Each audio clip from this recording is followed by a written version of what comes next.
सच्चिदानंद सद्गुरु साईनाथ महाराज की जय।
आता धूप आरती सुरू होत आहे। सर्वांनी एका सुरात आरती म्हणावी। अब धूप आरती शुरू हो रही है, आप सब एक सुर में आरती गाइए। श्री सच्चिदानंद सद्गुरु साईनाथ महाराज की जय। आरती साई बाबा सौख्यदातार देवा, चरण रजातली द्यावा दासा विसावा, भक्ता विसावा। आरती साई बाबा जाळूनी आनंद, स्वस्वरूपी राहदंग, मोक्षो जनाडावी निज ढोळा श्रीरंग, ढोळा श्रीरंग। आरती साई बाबा दयामणी जैसा भाव, तया तैसानुभव, गाविसे दया घना, ऐसे तुझे माव, तुझे माव। आरती साई बाबा तुमचे नाम ध्याता, हरे संस्कृती व्यथा, अगाध तव करणी, मार्ग दाविसे अनाथा, दाविसे अनाथा।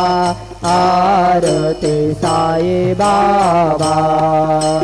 कलियुगी अवतार, सगुण परब्रह्म साचार,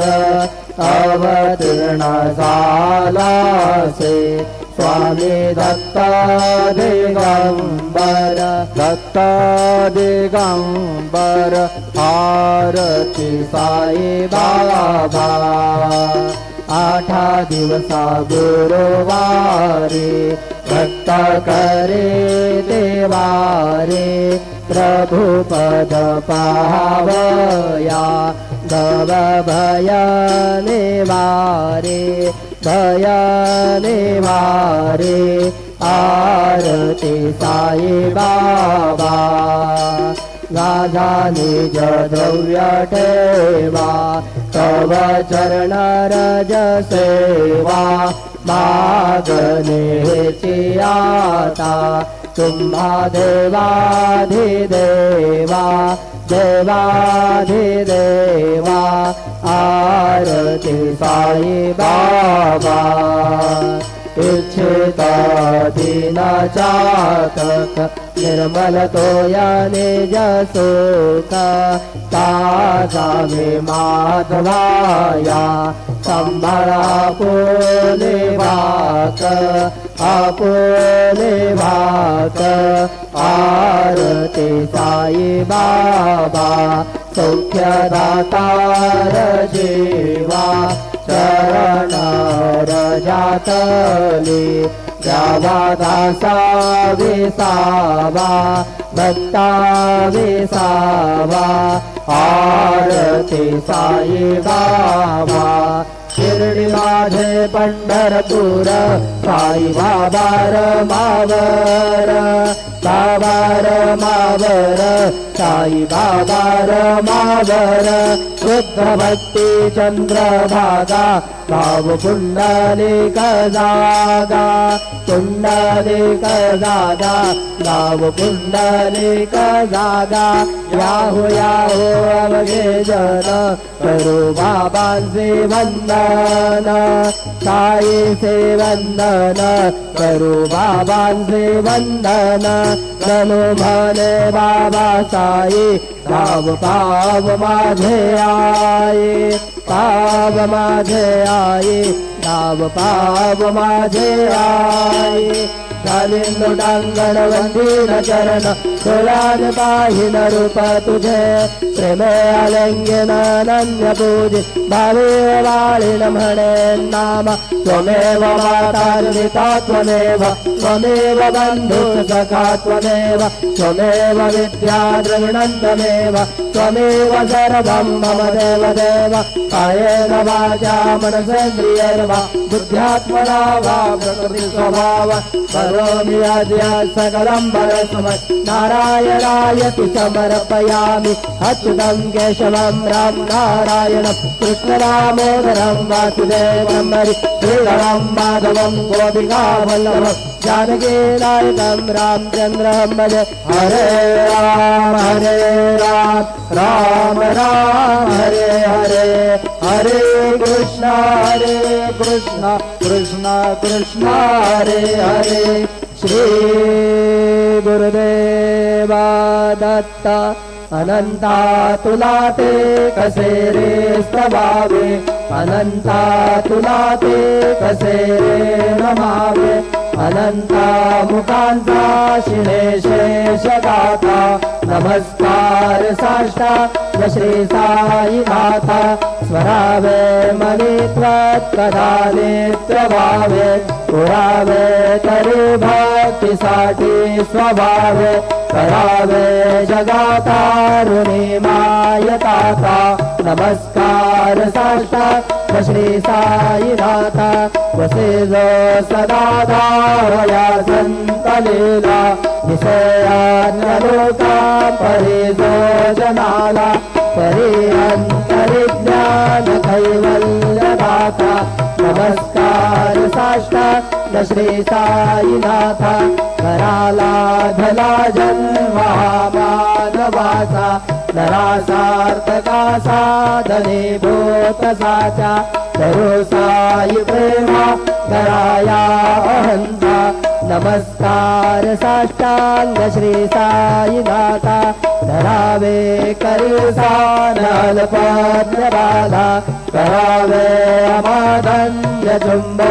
निघाला मुखी घाल प्रेमी खरा ग्रास आता नमस्कार साष्टांग श्री साई नाथा सुराधिक ज्यांच्या पदा वंदिताते शुकाधिक जाते समानत्व देते प्रयागादितीर्थे पदे नम्र होता नमस्कार साष्टांग श्री साई नाथा तुझ्या ज्या पदा पाहता गोपबाली सदा रंगवेचे स्वरूपे विराले तरी रास क्रीडा सवे कृष्णनाथा नमस्कार साष्टांग श्री साई नाथा तुला मागतो मागणे एक द्यावे पराजोळितो दीनात्यंत भावे भवी मोहनीरा जहाकारियाता नमस्कार साष्टांग श्री साई नाथा ऐसा ये बाई दिगंबरा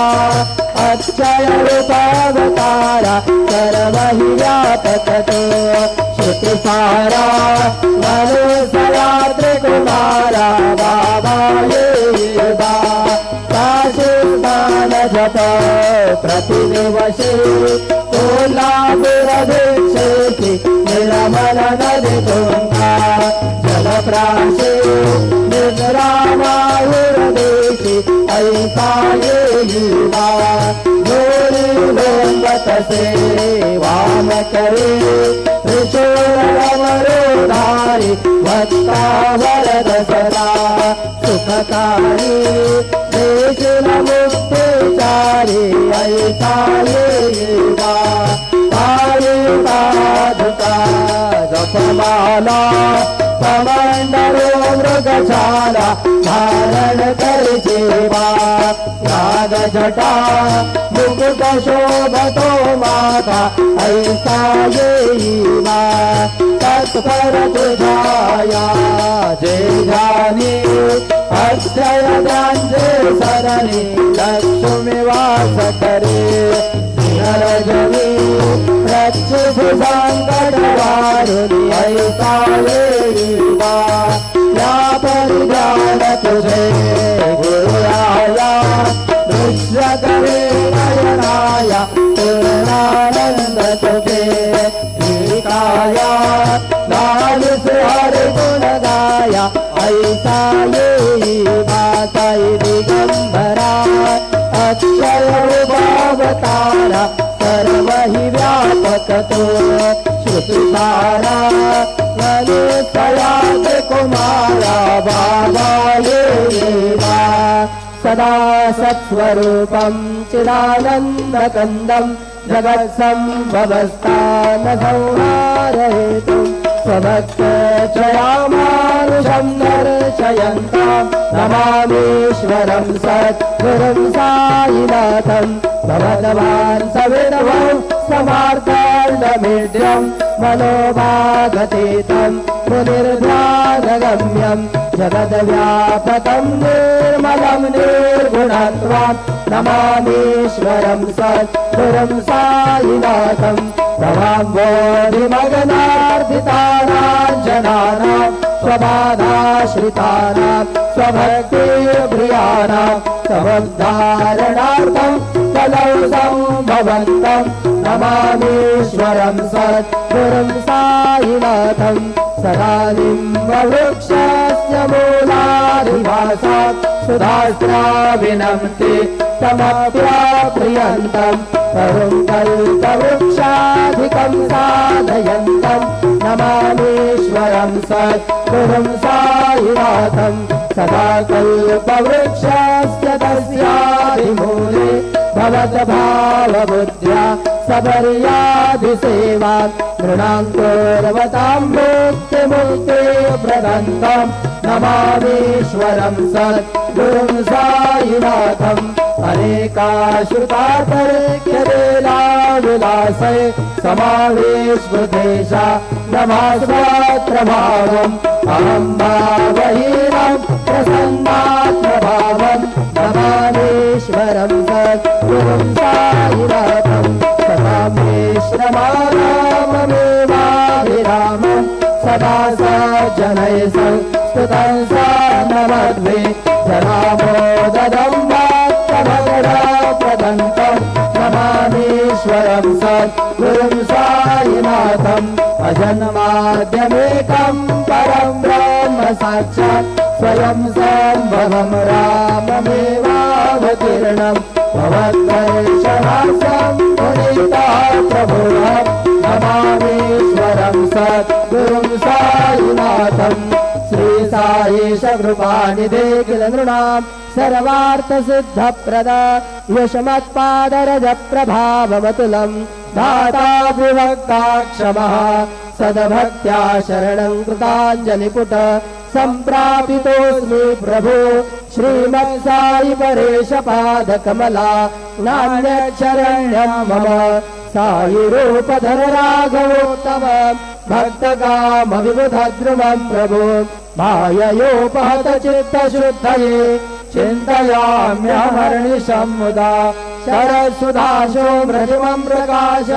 कृपादपात्रं तव साईनाथ त्वदीयपादाब्जसमाश्रितानां स्वच्छायया तापमवातरोतु उपासनादैवत साईनाथ तवैर्मयोपा सनिरासुतस्त्वं रमेन्मनोन्मे तव पादयुगमे भृङ्ग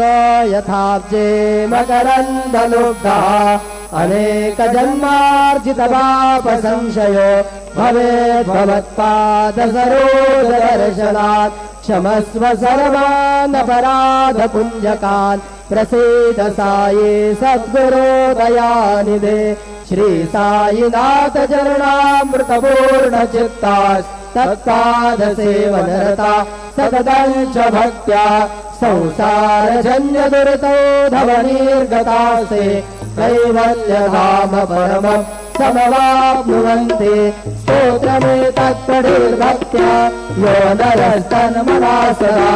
सद्गुरो साईनाथस्य कृपापात्रं भवेत् ध्रुवम् रुसो मम प्रियाम्बिका मदवरी पिता हि रुसो रुसो मम प्रियाङ्गना प्रियसुतात्मजा हि रुसो रुसो भगिनी बन्धुहि श्वशुरसासुबायि रुसो मदत्त गुरु साई मा मदवरी कधे रुसो रुसो न सुनवायिता मदन भ्रातृजाया पुसो पुसो न प्रिय सोयरे प्रिय सगे न ज्ञाति पुसो पुसो सुरधना सखा स्वजननाप्तबन्धो पुसो परि न गुरु साई मा मदवरी कधे रुसो पुसो न बला मुरे तरुण वृद्धये न पुसो पुसो न गुरु धातुटे मजन तोरसाने पुसो पुसो न च भले बुरे सुजन साधुहे न पुसो परे न गुरु साई मा मदवरी कधे रुसो रुसो चतुरतत्त्ववित् विबुध प्राज्ञ ज्ञानी रुसो रुसो हि विदुषी स्त्रिया कुशल पंडिता हि रुसो रुसो महिपति अति भजकतापसी रुसो मदत्त गुरु साई मा मदवरी कधे रुसो रुसो कवि ऋषि मुनि अनगसिद्ध योगी रुसो रुसो हि गृहदेवता निकुलग्राम देवी रुसो रुसो बलपिशाचहि मलिनडाकिनी रुसो दत्त गुरु साई मा मदवरी कधे रुसो रुसो मृग खग कृमि अखिल जीव जन्तु रुसो रुसो विटप प्रस्तरा अचल आपगामि रुसो रुसो भवनाग्निवान् अवनि पञ्चतत्त्वे रुसो दत्त गुरु साई मा मदवरी कधे रुसो रुसो विमल किन्नरा अमल यक्षिणी रुसो रुसो शशि खगादि गगनितारकाहि रुसो रुसो अमर राजहि अदय धर्म राजा रुसो मदत्त गुरु साई मा मदवरी कधे रुसो रुसो मन सरस्वती चपल चित्तते हि रुसो रुसो वपु दिशाखिला कठिन काल तो हि रुसो रुसो सकल विश्वयि भयतु ब्रह्म गोलम रुसो मदत्त गुरु साई मा मदवरी कधे रुसो विमूढ मधुनि बसो भजन मत्सराही डसो सदा विरुचि उल्लसो जनन कर रमीना बसो दुर्गधृति साधसो अशिव भाव मागे कसो प्रपंची मन हेरुसो दृढ विरक्ति चेते ठसो गुणाचे गुणारसो न च स्पृहा कशाचे असो सदैव हृदये वसो मनसि ध्यानि साये वसो पदे प्रणय रसो निखिल वृषभावादिसो अदाथ गुरु साई मा उपरिया चले लारुसो हरि ओम जतेन यजमयजन्त देवास्तानि धर्मानि प्रथमान्यासन्न ते अनागम महिमान सजन्त यत्र पूर्वे साध्या सन्ति देवाः ओम राजाधिराजा प्रसय्य साहिने नमो वयं वै श्रवणाय कुर्महे समे कामान काम कामाय मह्यं कामेश्वरो वै श्रवणो दधातु कुबेराज वै श्रवणाय महाराजाय नमः ओम स्वस्ति साम्राज्यं भोजं स्वराज्यं वैराज्यं पारमेष्ठमराज्यं महाराज्यमाधिपत्यमयं समन्तपरयाः ईस्यात् सार्वभौमः सार्वयुषान्तादापरार्धात् पृथिव्यै समुद्रपर्यन्ताय एकराळि जलदप्येषजलोक भिगेतो मरुतः परिवेष्टारो नरुतस्यावसन् गृहे आवीक्षतस्य कामप्रेर्विश्वे देवा सभासदेते श्रीनारायण वासुदेवा ये सच्चिदानंद सद्गुरु साईनाथ महाराज की जय करचरण वा कायजं धर्मजं वा श्रवणनयनजं वा मानसं वा पराधं वेदाविदं वा सर्वमेतत्क्षमस्व जय जय करुणाब्धे श्री प्रभो साईनाथ श्री सच्चिदानंद सद्गुरु साईनाथ महाराज की जय राजा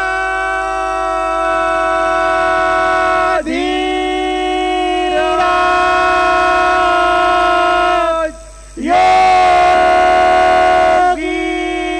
योगीराज परब्रह्म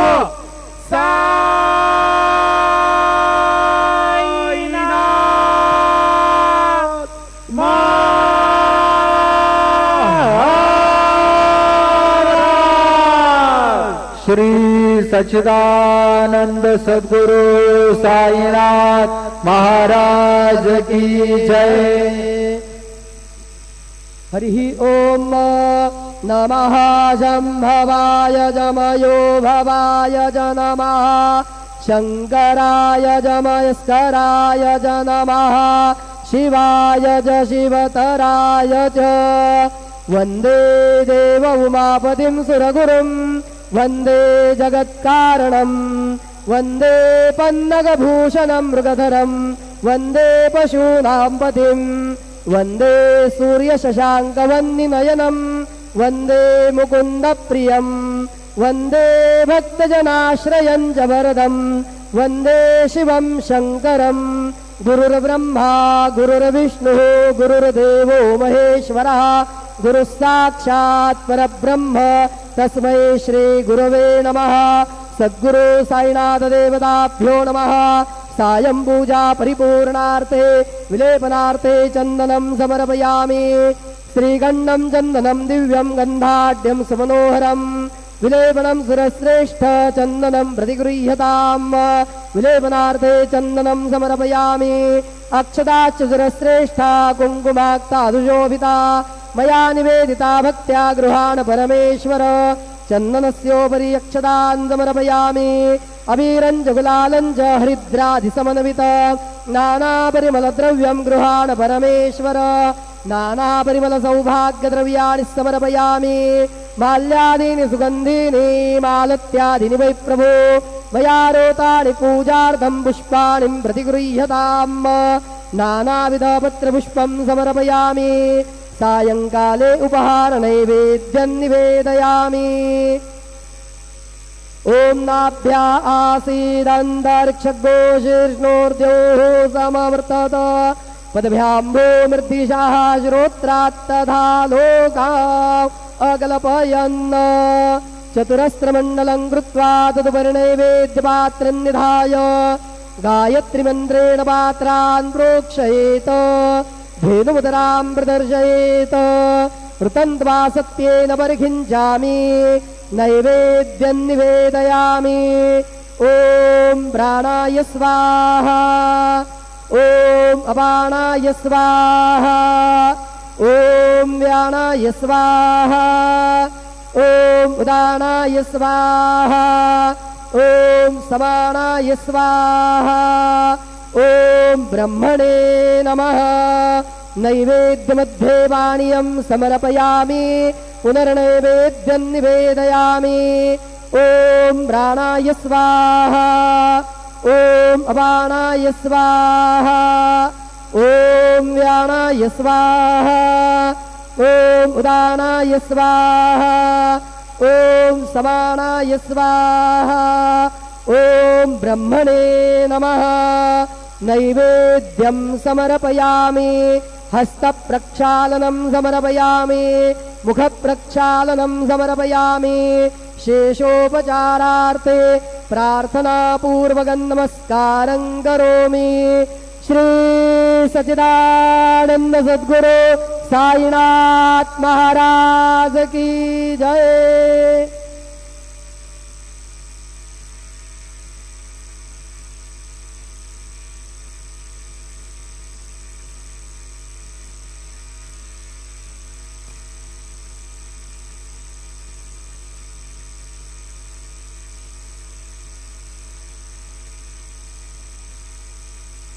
श्रींचे दर्शनानंतर उदीप्रसाद काउंटरजवळ श्रींचे महाप्रसाद भोजनाकरिता टोकन म्हणजेच कुपन देण्यात येणार आहे। तरी सर्व श्री साई भक्तांनी सदर टोकन किंवा कुपन घेऊनच श्रींचे महाप्रसाद भोजनाकरिता श्री साई प्रसादालयात जाण्याचे करावे ही नम्र विनंती। ओम साई राम। सभी साई भक्तों से निवेदन है कि साई बाबा जी के दर्शन के बाद उदीप्रसाद काउंटर के पास साई बाबा जी के महाप्रसाद भोजन का टोकन या कूपन दिया जाएगा। सभी साई भक्तों से निवेदन है कि यह टोकन लेकर ही श्री साई बाबा के महाप्रसाद भोजन के लिए श्री साई प्रसादालय में जाने की कृपा करें। ओम साई राम। ओम Sai Ram. All Sai devotees, please note that after darshan, prasad meals coupon will be distributed near Udi Prasad counter. All Sai devotees are requested to collect coupon and then proceed